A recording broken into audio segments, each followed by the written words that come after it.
All right, do you remember when you're like 6 years old and it's Christmas Eve?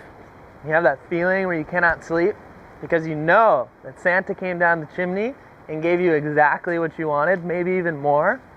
That's the feeling I have in my chest because I just got a 64-pound box of brand new surfboards. These are the surfboards I'm riding for the whole winter. And I've been patiently waiting to open them so that I can show you guys.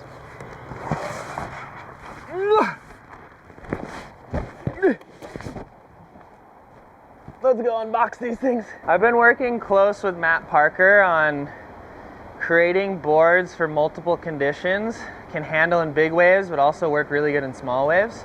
And they're just pieces of art. Like, I feel weird even waxing them up, but I gotta remind myself, these things are for surfing, not wall hanging. It is so refreshing to open up a box of surfboards and see that it's not just filled with plastic and those little puffy foam, styrofoam things.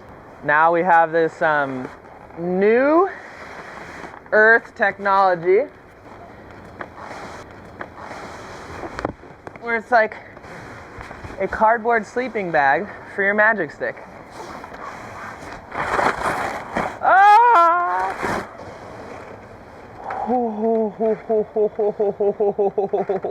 They say that if you hatch baby chicks in front of an object, that they'll get the impression that that is their mother. So I am birthing this baby right in front of Pipeline in hopes that they have an unbreakable bond and we're able to get the waves of my life. So this right here is an symmetrical, asymmetrical. If you look at this forefin setup, this side is a little bit higher than this side, which is just so trippy, but essentially as a goofy footer, it makes it so you're able to go front side and back side. Oh. So this is the same model, but only a 6'6". Look at these little nose and tail guards. Like, perfect. Look at that. Not a crack or a scratch. This is a 6'4". Symmetrical, asymmetrical. I'll be riding this at Pipeline, 6 to 8 feet. Sunset, Haleiwa. They just don't stop. Ooh. Look at that nose. Is that the nose or the tail? I don't know. Wow. Look at that little side mount. Oh my gosh. This is one of my favorite boards that he makes. I rode this at Skeleton Bay, and the way the nose is like this, taking off on late drops front side, I just felt so confident because nothing could catch. Like the board's going down like this, and there's just no nose to catch, so you're able to take deeper, smoother drops. So on the heel edge, we have the feeling of a forefin, and on the toe edge, we have the feeling of a twin fin. My mindset here was I really like to have a forefin out here because as you're going over foam balls, you get a little extra boost of speed, and that's the difference between you getting the wave of your life and not making it. From Pipeline to Rocky Point, Uluwatu to Karamas, front side, back side, this is a disorder step up right here.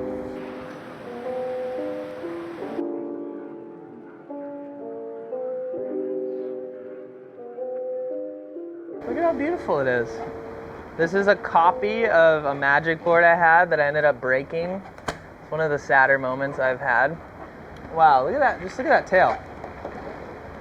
Crazy. It's a 5'9" Bomgia.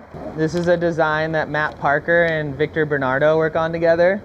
At first I was like, oh, I don't know. I feel like I'm gonna need like a normal shortboard in my Quiver, just so when the waves are perfect, I can surf the best I can. But when I got onto this board, I realized that less effort makes me be able to surf way better. And people think that forefins or even asymmetricals only work going front side, but I've done some of the best backside turns of my life on these things. So it's not limiting you in any way. It's actually helping you progress with style and flow. Less effort, more fun.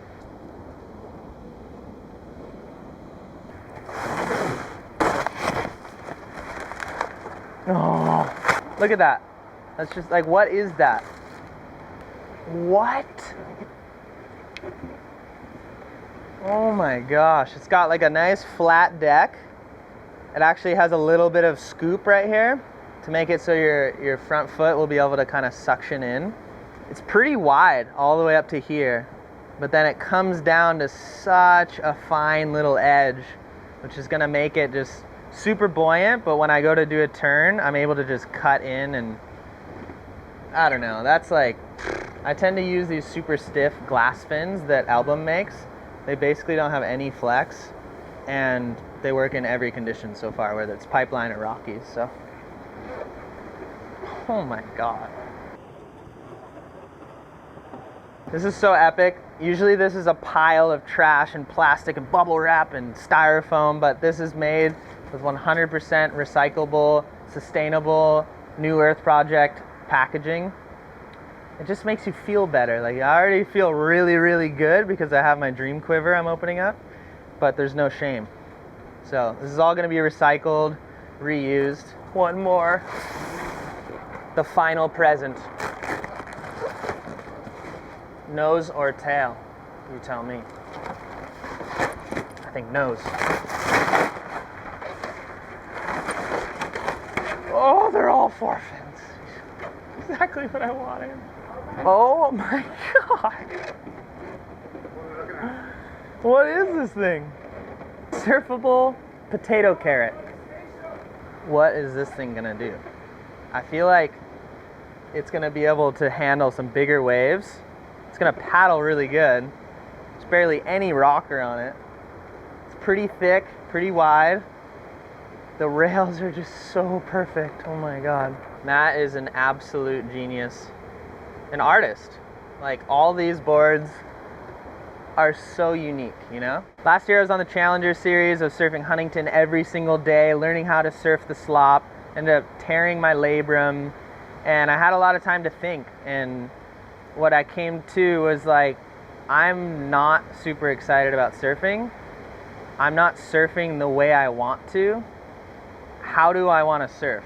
And I found myself not surfing for like weeks on end, and I realized that I just wasn't inspired. I had the time to realize how do I want to surf? What is my expression? And I feel like having these boards in my quiver just makes me want to go out and do something different. Do something different. Draw new lines, be more creative, get deeper in the barrel, ride the nose. Like, I can do whatever I want. No one can tell me how to surf. And this is going to unlock a whole new level.